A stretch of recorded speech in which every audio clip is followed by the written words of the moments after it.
Welcome to Defeat Your Cravings, hosted by Dr. Glenn Livingston, PhD. Glenn has held his doctorate in psychology for more than 30 years and is also a former multi-million-dollar consultant to the big food industry and uses his experience to help you defeat your cravings. This show will help you to focus on dramatically reducing cravings and leave the diet mentality behind, so you can more easily and effortlessly achieve your health, fitness, and body composition goals. Please remember, no doctor-patient relationship is created via this show, and you are responsible for confirming any changes to your diet, health, or psychological routines with an appropriately licensed professional before implementing them. Now, before we get started, if you haven't yet downloaded the free smartphone app to access dozens of these recordings all in one place, as well as to avail yourself of a confidential community for support, motivation, and assistance, please visit the podcast link on defeatyourcravings.com as soon as possible. And now, here's your host, Dr. Glenn Livingston. Hey, it's the very good Dr. Glenn Livingston with defeatyourcravings.com, and I am here with Howie Jacobson of AskHowie.com. How's it going, Glenn? It's going well. How you doing, buddy? Really good. Good. So I want to talk about another quote with you today, this time from Nietzsche. Is it Nietzsche or Nietzsche? Do I pronounce that correctly? I don't know. I always pronounce it Mickey Mantle, but you go right ahead. Okay. Nietzsche said, when we're tired, we're attacked by ideas we conquered long ago. What I mean by that is there are various levels and intensities of the implementation of my coaching methods, the Defeat Your Craving coaching method. At certain times in your life, very little effort will be required, eventually, to keep your cravings at bay, to remain separated from your food monster and keep it in its cage. There might even be long stretches where you don't need to read your big why, rehearse your best refutations for the most seductive rationalizations for overeating, utilize the ritual, which is a series of things you say before you eat to remember your purpose and why you don't believe the food monster's rationalizations, to listen to the podcast or radio show all the time, etc., etc., etc. This is the goal. We want to actually defeat your craving so you can get on with your life. But at other times in your life, when things get stressful, when you're exposed to more temptation, when you're doing more exercise, when you feel more isolated, when you're forced to make more decisions over the course of your day than you're accustomed to, when you lose a loved one or meet someone new and exciting, if you're forced to change your diet or adopt a new and significant rule change, at those times you might need every tool at your disposal with frequency and serious attention. The good news is that you hold the intensity dial. You can ratchet up your Defeat Your Cravings efforts as necessary to match the level of difficulty you're facing in your life, and you can ratchet them down when life is easier too.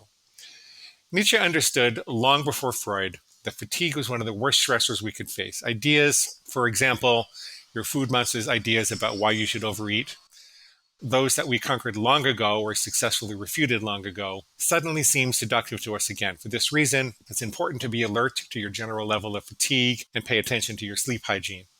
It's best to constantly work at improving your sleep as you age, because this can be very difficult. And what you want to do is be aware of your fatigue level and turn up the intensity dial when you're more tired. Our logical brain simply doesn't function nearly as well when we're fatigued, and sometimes without the added effort, it's easy to succumb to the old rationalizations again. When we're tired, we're attacked by ideas we conquered long ago, Friedrich Nietzsche. And I just want to give credit to my yoga studio, Yoga Joint in Florida. That's where I was first exposed to the idea of an intensity dial. Okay, what do you think? So it reminds me of the comedian Stephen Wright. I walked my dog to Florida and I said, there, now you're done. Right, I've heard that. It's sort of why people keep going to their houses of worship every week, to just keep hearing the message, because there's an understanding that the way the world is and the way we are, that a certain amount of maintenance is necessary. I'm looking around at my room here, my little office in my apartment. There are certain things I don't have to do very often. I don't have to wash the walls.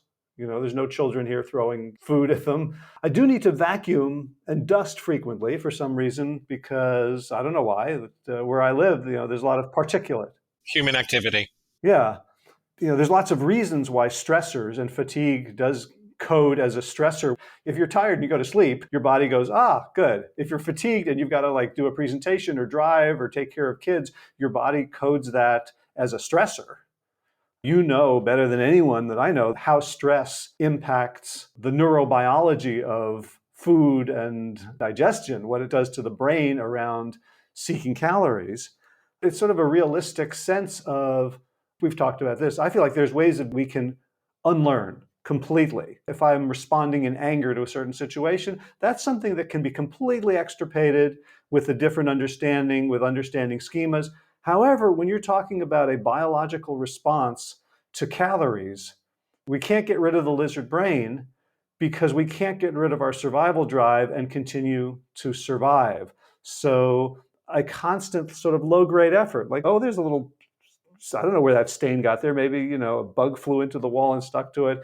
But just sort of a low-grade monitoring, which doesn't have to feel like threat observation. It doesn't have to feel like the ping of a submarine going around every 12 seconds looking for an enemy. It can just be, what needs care right now?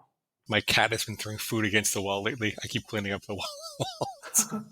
And sometimes you need more intense self-care than other times. Kind of depends upon what's going on in your life. And, we've got a series of techniques and methods, and sometimes you need to do them a lot, and sometimes you need to do them a little, and sometimes you don't need to do them at all. It's probably better to have a low level of presence in your life with them. That's what I do. I have a set of squeals and refutations that I read most mornings. I go over my big why. I say a couple of things before I eat, and it just keeps everything top of mind for me. And I have achieved a stability with my eating and my weight in that way. The point of this was to recognize that there is a fragility of the learning, and that if this was a personal training analogy, if you're loading more weight on the bar, you're going to require more attention to form, a little more assistance. And there's nothing wrong with that. Yeah. I was thinking when you talk about self-care, like for me, I have a tendency to feel bad about the need for self-care or the need to take it easy. I'll talk about feeling guilty or apologizing, like, I'm so sorry I didn't do X, or that I didn't wake up until 10 this morning. Dude, like, I'm proud of you. Take care of yourself. Yeah. One of the things I learned from a book by the Heath brothers, I think it was called Decisive, about how to make better decisions, is think about what you would tell somebody else. Like, the way I would speak to somebody else who is in need of self-care has traditionally been very different from the way I would speak to myself. Because the way I speak to them wouldn't start with, you lazy ... Right? And my insight into why that is because when you're talking about something that's associated with toxic pleasure, that the self-criticism makes it more likely that you'll indulge. You don't talk to your friends like that because you love your friends, and you're no more likely to get toxic pleasure whether you criticize them or talk to them positively. But when you're talking to yourself, if you beat yourself down, there comes a point where you say, oh, well, what the hell? I guess I'm not the kind of person who can resist anyway, so I might as well go for it. It's really interesting. The food monster is very clever. It's a clever monster, yeah. And that brings us to the end of today's broadcast of Defeat Your Cravings, hosted by Dr. Glenn Livingston. Now, if you'd like to find out more about the products and services Dr. Glenn offers to help you dramatically reduce your cravings and stop overeating in 90 days or less, please visit defeatyourcravingscoaching.com. That's defeatyourcravingscoaching.com. Thanks.